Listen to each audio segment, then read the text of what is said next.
Assalamualaikum warahmatullahi wabarakatuh. Nama saya Vika Erlina Novitasari, mahasiswi semester 7 Prodi Pendidikan Guru Sekolah Dasar, Fakultas Tarbiyah dan Ilmu Keguruan Unisnu Jepara. Di sini saya akan memaparkan mengenai hasil studi lapangan terkait problematika pembelajaran daring serta kreativitas mengajar atasi kejenuhan belajar pada masa pandemi saat ini di sekolah dasar. Tujuan saya melakukan studi lapangan yaitu guna mengetahui problematika atau kendala yang dihadapi guru atau maupun peserta didik terkait pembelajaran daring saat ini.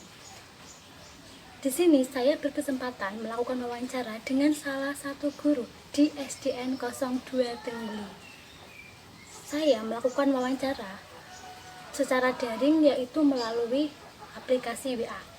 Nah, saya bertanya mengenai problematika yang dihadapi guru tersebut. Untuk kendala yang pertama yaitu terkait jaringan internet, di mana di desa Tengguli ini termasuk daerah di dataran tinggi sehingga untuk jaringan internet sangat sulit untuk didapatkan. Nah, sedangkan kendala yang kedua yaitu terkait HP Android. Tidak semua peserta didik mempunyai HP Android, terutama pada masyarakat desa Tengguli yang notabene termasuk desa pelosok yang berada pada daerah dataran tinggi. Sedangkan pada masa pembelajaran daring seperti saat ini, HP Android sangatlah dibutuhkan sehingga guru tidak bisa melakukan pembelajaran daring secara maksimal. Untuk kendala berikutnya yang disampaikan yaitu terkait kurangnya perhatian dari wali murid terhadap peserta didik saat pelaksanaan pembelajaran daring. Padahal wali murid atau orang tua peserta didik sangat dibutuhkan perannya dalam pembelajaran daring saat ini, yaitu sebagai pembimbing peserta didik saat pelaksanaan pembelajaran daring.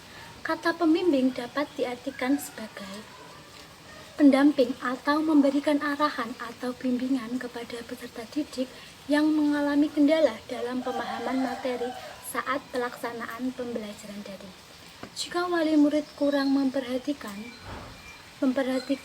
peserta didik saat pelaksanaan pembelajaran daring, maka pelaksanaan pembelajaran daring kurang berjalan secara maksimal karena tidak ada dampingan ataupun arahan dari wali murid.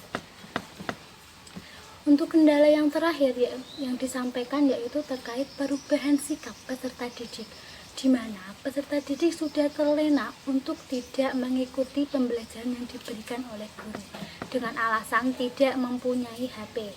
Kendala ini masih terkait mengenai HP. Untuk peserta didik yang tidak memiliki HP tidak bisa mengikuti pembelajaran daring, sehingga guru sangat kesulitan melakukan pembelajaran daring secara maksimal. Sebaiknya peserta didik dibagi menjadi beberapa kelompok, di mana masing-masing kelompok harus memiliki HP minimal 1 orang, sehingga hal ini dapat meminimalisir kendala dalam pembelajaran daring. Agar peserta didik yang tidak memiliki HP dapat mengikuti pembelajaran daring, untuk mengatasi kurangnya pemahaman materi yang dialami peserta didik, guru memberikan pembelajaran secara luring 2 kali dalam seminggu dengan tetap memperhatikan protokol kesehatan. Akan tetapi, hal tersebut masih belum dapat meningkatkan hasil belajar peserta didik.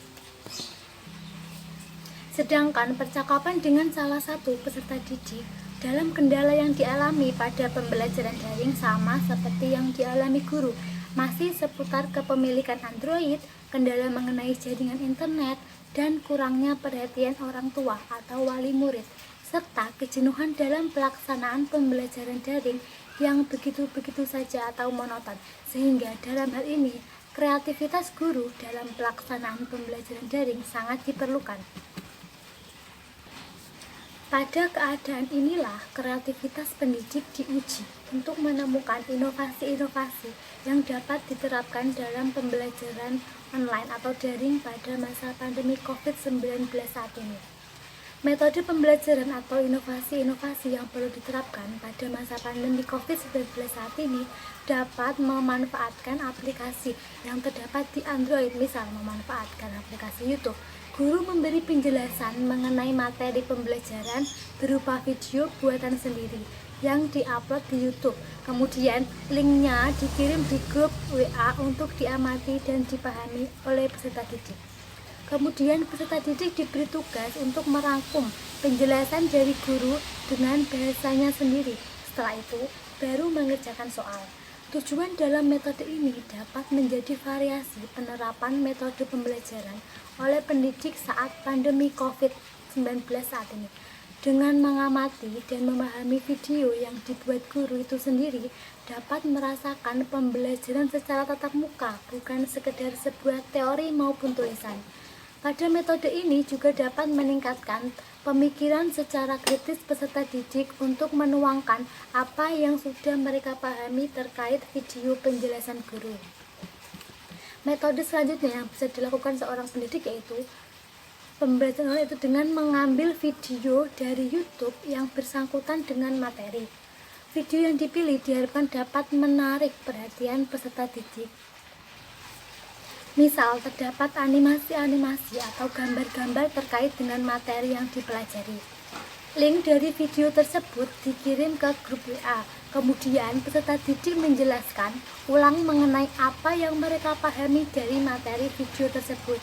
Penjelasan yang dilakukan peserta didik tidak berupa rangkuman ataupun tulisan, tetapi berupa video. Hal ini dapat melibatkan orang tua dalam pembelajaran online. Orang tua dapat mengarahkan serta dapat membantu peserta didik dalam pembuatan video mengenai penjelasan materi. Setelah pembuatan video selesai, dapat dikirim di grup WA untuk dilakukan penilaian oleh pendidik. Inovasi-inovasi tersebut dapat diterapkan guru dalam pembelajaran online guna mengatasi kejenuhan peserta didik karena metode yang digunakan terlalu monoton. Itulah beberapa problematika maupun kendala yang dihadapi pendidik maupun peserta didik dalam pembelajaran daring, serta inovasi-inovasi yang dapat diterapkan pendidik dalam pembelajaran daring. Ingat, dunia boleh mewabah dan terimpit oleh pertumbuhan yang melambat, tapi dunia pendidikan harus tetap berlari dan mengembangkan peradaban. Salam pendidikan. Wassalamualaikum warahmatullahi wabarakatuh.